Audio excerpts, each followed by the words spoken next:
19वां अध्याय। भगवान वामन का बलि से 3 पग पृथ्वी मांगना, बलि का वचन देना और शुक्राचार्य जी का उन्हें रोकना। श्री सुखदेव जी कहते हैं, राजा बलि के ये वचन धर्म भाव से भरे और बड़े मधुर थे। उन्हें सुनकर भगवान वामन ने बड़ी प्रसन्नता से उनका अभिनंदन किया और कहा, श्री भगवान ने कहा, राजन, आपने जो कुछ कहा वह आपकी कुल परंपरा के अनुरूप धर्म भाव से परिपूर्ण यश को बढ़ाने वाला और अत्यंत मधुर है।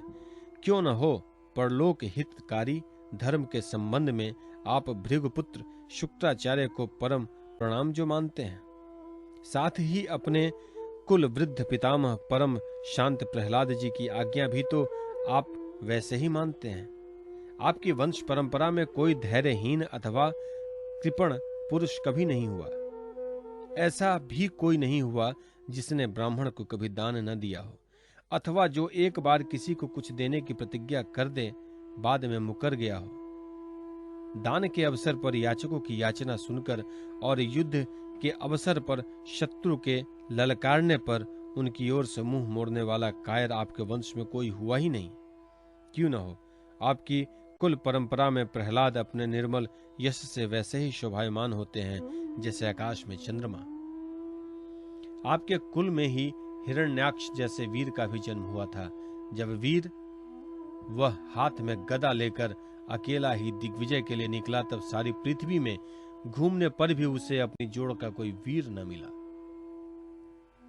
जब विष्णु भगवान जल में से पृथ्वी का उद्धार कर रहे थे, तब वह उनके सामने आया और बड़ी कठिनाई से उन्होंने उस पर विजय प्राप्त की, परंतु उसके बहुत बाद भी उन्हें बार बार हिरण्याक्ष की शक्ति और बल का स्मरण हो आया था, और उसे जीत लेने पर भी वे अपने को विजयी नहीं समझते थे। जब हिरण्याक्ष के भाई हिरण्यकशिपु को उसके वध का वृतांत मालूम हुआ, तब वह अपने भाई का वध करने वालों को मार डालने के लिए क्रोध करके भगवान के निवास स्थान वैकुंठ धाम में पहुंचा। विष्णु भगवान माया रचने वालों में सबसे बड़े हैं और समय को खूब पहचानते हैं। जब उन्होंने देखा कि हिरण्यकशिपु तो हाथ में शूल लेकर काल की भांति मेरे ही ऊपर धावा कर रहा है, तब उन्होंने विचार किया, जैसे संसार के प्राणियों के पीछे मृत्यु लगी रहती है, वैसे ही मैं जहां जहां जाऊंगा वहीं वहीं यह मेरा पीछा करेगा। इसलिए मैं इसके हृदय के अंदर प्रवेश कर जाऊं, जिससे यह मुझे देख न सके, क्योंकि यह तो बहिर्मुख है, बाहर की वस्तुएं ही देखता है। असुर शिरोमणि। जिस समय हिरण्यकशिपु उन पर झपट रहा था, उसी समय ऐसा निश्चय करके डर से कांपते हुए विष्णु भगवान ने अपने शरीर को सूक्ष्म बना लिया था और उसके प्राणों के द्वारा नासिका में से होकर हृदय में जा बैठे। हिरण्यकशिपु ने उनके लोक को भली भांति छान डाला, परंतु उनका कहीं पता न चला। इस पर क्रोधित होकर वह सिंहनाद करने लगे। उस वीर ने पृथ्वी, स्वर्ग, दिशा, आकाश, पाताल और समुद्र सब कहीं विष्णु भगवान को ढूंढा, परंतु वे कहीं भी उन्हें दिखाई न दिए। उनको कहीं न देखकर वह कहने लगे, मैंने सारा जगत छान डाला, परंतु वह मिला नहीं। अवश्य ही वह भ्रातिक धाती उस लोक में चला गया है, जहां जाकर फिर लौटता नहीं होता कोई। बस अब उससे वैर भाव रखने की आवश्यकता नहीं, क्योंकि वैर तो देह के साथ ही समाप्त हो जाता है। क्रोध का कारण अज्ञान है और अहंकार से उसकी वृद्धि होती है। राजन, आपके पिता प्रहलाद नंदन विरोचन बड़े ही ब्राह्मण भक्त थे। यहाँ तक कि उनके शत्रु देवताओं ने ब्राह्मणों का वेश बनाकर उनसे उनकी आयु का दान मांगा, और उन्होंने ब्राह्मणों के छल को जानते हुए भी अपनी आयु दे डाली। आप भी उसी धर्म का आचरण करते हैं जिसका शुक्राचार्य आदि गृहस्थ ब्राह्मण, आपके पूर्वज प्रहलाद और दूसरे यशस्वी वीरों ने पालन किया है। दैत्येंद्र, आप मुहमांगी वस्तु देने वालों में श्रेष्ठ हैं। इसी से मैं आपको थोड़ी सी पृथ्वी केवल अपने पैरों से 3 डग मांगता हूं। माना कि आप सारे जगत के स्वामी और बड़े उदार हैं, फिर भी मैं आपसे इससे अधिक नहीं चाहता। विद्वान पुरुष को केवल अपनी आवश्यकता के अनुसार ही दान स्वीकार करना चाहिए, इससे वह प्रतिग्रहजन्य पाप से बच जाता है। राजा बलि ने कहा, ब्राह्मण कुमार, तुम्हारी बातें तो वृद्धों जैसी है, परंतु तुम्हारी बुद्धि अभी बच्चों की सी ही है। अभी तुम हो भी तो बालक ही ना। इसी से अपना हानि लाभ नहीं समझ रहे हो। मैं तीनों लोकों का एकमात्र अधिपति हूँ और द्वीप का द्वीप दे सकता हूँ। जो मुझे अपनी वाणी से प्रसन्न कर ले और मुझसे केवल 3 डग भूमि मांगे, वह भी क्या बुद्धिमान कहा जा सकता है? ब्रह्मचारी जी, जो एक बार कुछ मांगने के लिए मेरे पास आ गया, उसे फिर कभी किसी से कुछ मांगने की आवश्यकता नहीं पड़नी चाहिए। अतः अपनी जीविका चलाने के लिए तुम्हें जितनी भूमि की आवश्यकता हो, उतनी मुझसे मांग लो। श्री भगवान ने कहा, राजन, संसार के सब प्यारे विषय एक मनुष्य की कामनाओं को भी पूर्ण करने में समर्थ नहीं है, यदि वह अपनी इंद्रियों को वश में रखने वाला संतोषी न हो। जो 3 पग भूमि से संतोष नहीं कर लेता, उसे 9 वर्षों से युक्त एक द्वीप भी दे दिया जाए तो भी वह संतुष्ट नहीं हो सकता, क्योंकि उसके मन में 7 द्वीप पाने की इच्छा बनी ही रहेगी।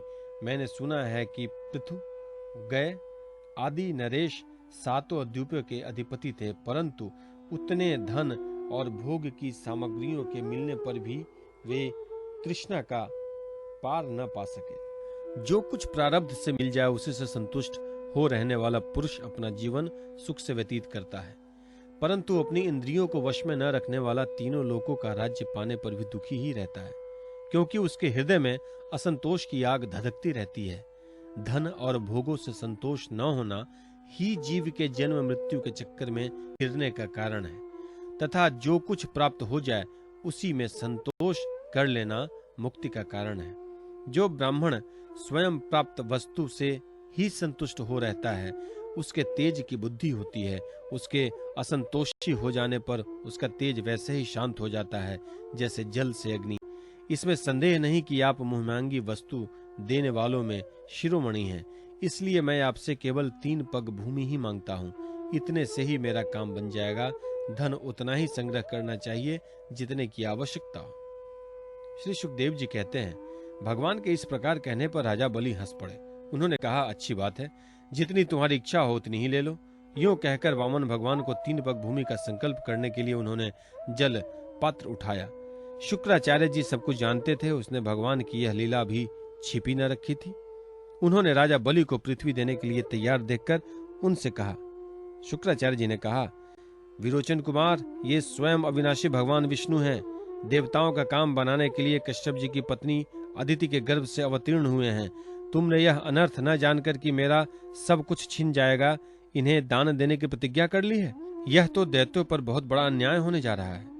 इसे मैं ठीक नहीं समझता हूँ। स्वयं भगवान ही अपनी योग माया से यह ब्रह्मचारी बनकर बैठे हुए हैं। ये तुम्हारा राज्य, ऐश्वर्य, लक्ष्मी, तेज और विश्व विख्यात कीर्ति सब कुछ तुमसे छीन कर इंद्र को दे देंगे। ये विश्वरूप है। 3 पग में ये सारे लोकों को नाप लेंगे। मूर्ख, जब तुम अपना सर्वस्व ही विष्णु को दे डालोगे तो तुम्हारा जीवन निर्वाह कैसे होगा? ये विश्व व्यापक भगवान एक पग में पृथ्वी और दूसरे पग में स्वर्ग को नाप लेंगे। इनके विशाल शरीर से आकाश भर जाएगा। तब इनका तीसरा पग कहाँ जाएगा? तुम उसे पूरा न कर सकोगे। ऐसी दशा में मैं समझता हूं कि प्रतिज्ञा करके पूरा न कर पाने के कारण तुम्हें नरक में ही जाना पड़ेगा, क्योंकि तुम अपनी की हुई प्रतिज्ञा को पूर्ण करने में सर्वथा असमर्थ हो जाओगे। विद्वान पुरुष उस दान की प्रशंसा नहीं करते जिसके बाद जीवन निर्वाह के लिए कुछ बचे ही नहीं। जिसका जीवन निर्वाह ठीक ठीक चलता है वही संसार में दान, यज्ञ, तप और परोपकार के कर्म कर सकता है। जो मनुष्य अपने धन को 5 भागों में बांट देता है, कुछ धर्म के लिए, कुछ यश के लिए, कुछ धन की अभिवृद्धि के लिए, कुछ भोगों के लिए और कुछ अपने स्वजनों के लिए, वही इस लोक और परलोक दोनों में ही सुख पाता है। असुर शिरोमणे, यदि तुम्हें अपनी प्रतिज्ञा टूट जाने की चिंता हो तो मैं इस विषय में तुम्हें कुछ ऋग्वेद की श्रुतियों का आशय सुनाता हूं। तुम सुनो। श्रुति कहती है, किसी को कुछ देने की बात स्वीकार कर लेना सत्य है और नकार जाना अर्थात अस्वीकार कर देना असत्य है। यह शरीर एक वृक्ष है और सत्य इसका फल फूल है, परंतु यदि वृक्ष ही न रहे तो फल फूल कैसे रह सकते हैं? क्योंकि नकार जाना, अपनी वस्तु दूसरे को न देना, दूसरे शब्दों में अपना संग्रह बचाए रखना, यही शरीर रूप वृक्ष का मूल है। जैसे जड़ न रहने पर वृक्ष सूखकर थोड़े ही दिनों में गिर जाता है, उसी प्रकार यदि धन देने से अस्वीकार न किया जाए तो यह जीवन सूख जाता है। इसमें संदेह नहीं। हाँ, मैं दूंगा, यह वाक्य ही धन को दूर हटा देता है। इसलिए इसका उच्चारण ही अपूर्ण अर्थात धन से खाली कर देने वाला है। यही कारण है कि जो पुरुष हाँ मैं दूंगा ऐसा कहता है, वह धन से खाली हो जाता है। जो याचक को सब कुछ देना स्वीकार कर लेता है, वह अपने लिए भोग की कोई सामग्री नहीं रख सकता। इसके विपरीत मैं नहीं दूंगा, यह जो अस्वीकारात्मक असत्य है, वह अपने धन को सुरक्षित रखने तथा पूर्ण करने वाला है, परंतु ऐसा सब समय नहीं करना चाहिए। जो सबसे सभी वस्तुओं के लिए नहीं करता रहता है, उसकी अपरकीर्ति हो जाती है। वह तो जीवित रहने पर भी मृतक के समान ही है। स्त्रियों को प्रसन्न करने के लिए हास परिहास में, विवाह में, कन्या आदि की प्रशंसा करते समय, अपनी जीविका की रक्षा के लिए, प्राण संकट उपस्थित होने पर, गौ और ब्राह्मण के हित के लिए तथा किसी को मृत्यु से बचाने के लिए असत्य भाषण भी उतना निंदनीय नहीं है।